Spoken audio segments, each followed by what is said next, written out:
Peace, peace, peace. How you living? My name is Tavon Swain L, and I am a Quranist Muslim. And I have a couple of questions for Brother Shamsi of Speaker's Corner. I've seen a couple of dialogues between you and my brother Ahmed. Shout out to Ahmed, the Somali Maverick. Shout out to Cameron, the other Quranist at the park that gets down with you. I haven't met you yet or talked to you yet, Cameron, but I hope to do so in the future. I've been watching you for a long time, and I think you are a sharp brother and a very good representation of a Quranist and whatnot. I differ from my brother Ahmed and my brother Cameron on a few different beliefs and whatnot, but you find that all over the Muslim world. There's nothing new about that. However, I do back my brothers on the concept of using the Quran as a furqan over what you would call the Sunnah, respectfully.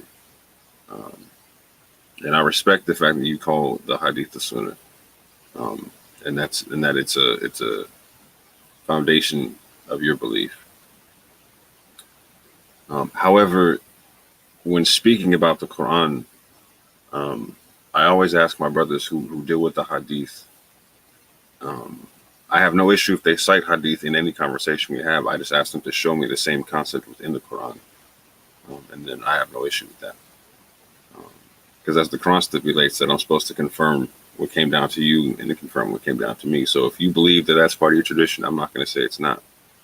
I'm just going to ask out of respect that you show me in the Quran what you're talking about. And something that you said, Brother Shamsi, was the concept of the Sunnah of the Prophet Sallallahu Alaihi Wasallam.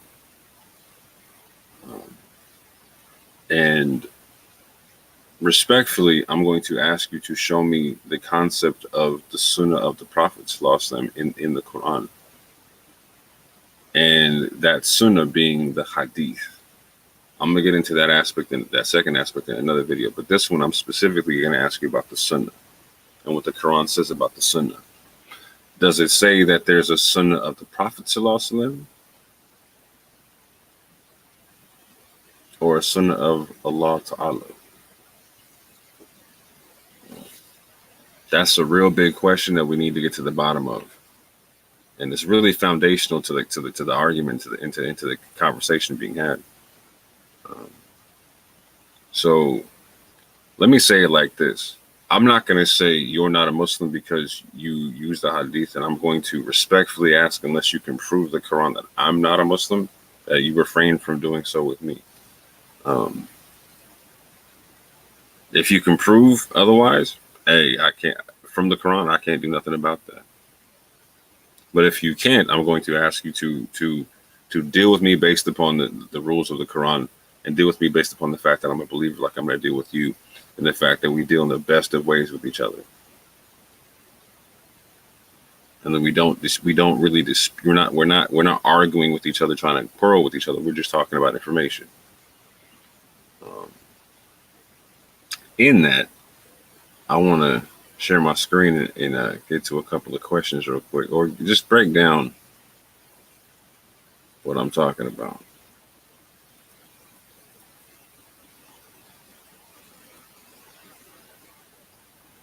The concept of Sunnah within the Quran, the unaltered way of Allah Ta'ala. So I'm going to show verses from the Quran breaking down what I'm talking about. If you have verses in the Quran that counter this or have a better explanation for what you're talking about, please bring them to the table. I'd love to see them. But these are also from my brother Cameron, and also from my brother Ahmed. Again, salam to both you brothers, man. And I appreciate y'all for what you're doing at the park and whatnot, because I already know it's not easy being Quraniyun at the park and whatnot, because people coming at you from all different directions and whatnot. So shout out to both you brothers. Y'all are soldiers in what you're doing. But again, I want to start off with Surah 17, Ayat 77, where we see this word Sunnah used twice in the Arabic. It's the first word used, and it's also the 10th word used in the verse. And it says, and again, whenever you see something in brackets or in parentheses in the verse, it's technically not. It's either not there or it's meant in terms of the context of the language and whatnot. But what it says is this: that is our established way for those we had sent before you of our messengers, and you will not find in our way any any alteration. So, first and foremost, it's saying that the Sunnah came down before the Prophet ﷺ, and it came down to all the other prophets before him. And it says that it's our way, talking about that royal concept of ours most Muslims will talk about, right? So it's establishing that the Prophet is following a Sunnah that came before him, and a Sunnah that belongs to God. Moving forward, Surah 33, Ayah 38, you'll find again that Sunnah or Sunnata is the 11th word used in the verse. There is not to be upon the Prophet any discomfort concerning that which Allah has imposed upon him. This is the established way of Allah with those who have passed on before, and ever is the command of Allah a destiny decree. Again, it says very emphatically the established way of Allah, Sunnata Allah. Very clearly, it says the established way of Allah, the Sunnah of Allah, Sunnata Allah. Again, we see this concept in Surah 33, Ayat 62. Again, Sunnah being or Sunnata being the first word used in the verse. This is the established way of Allah with those who passed on before, and you will not find in the way of Allah any change. It's used twice. The way of Allah is used twice in that verse. Again, Sunnah being the first and the 10th word. Surah 35, Surah 35, Ayat 43. Sunnah being the 15th word, the 19th word, the 24th word used in the verse. Due to arrogance in the land and plotting of evil, but the evil plot does not encompass, and there's more obviously in front of this verse to give it context, talking about the evil being done. But again, just going forward. Due to arrogance in the land and plotting of evil, but the evil plot does not encompass except its own people.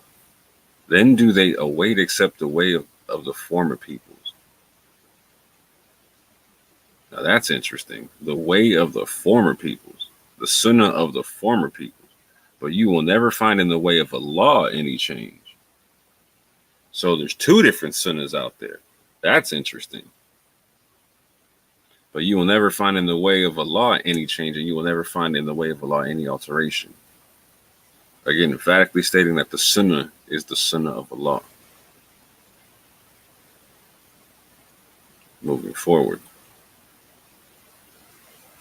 Surah 48, Ayat 23. Again, Sunnah, Sunnata being the first word and the 10th word used.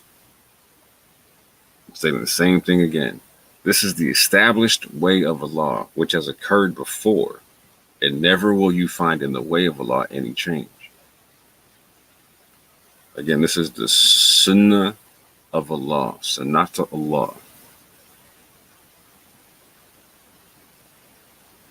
This is why I've named my channel what I've named it.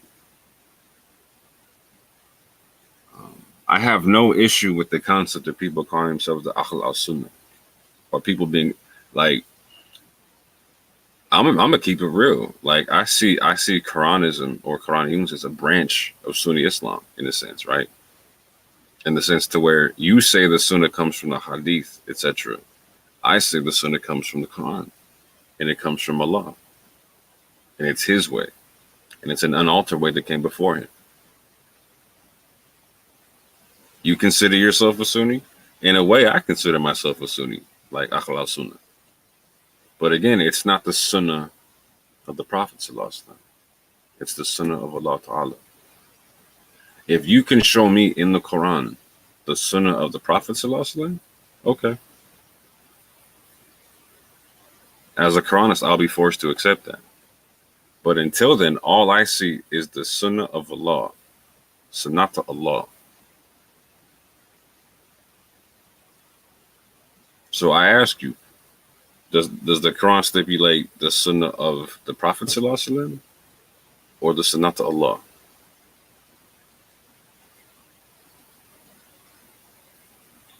I humbly await any response that you have, and I'm very appreciative of any response you give. Again, shout out to my brother Ahmed, the Smolly Maverick.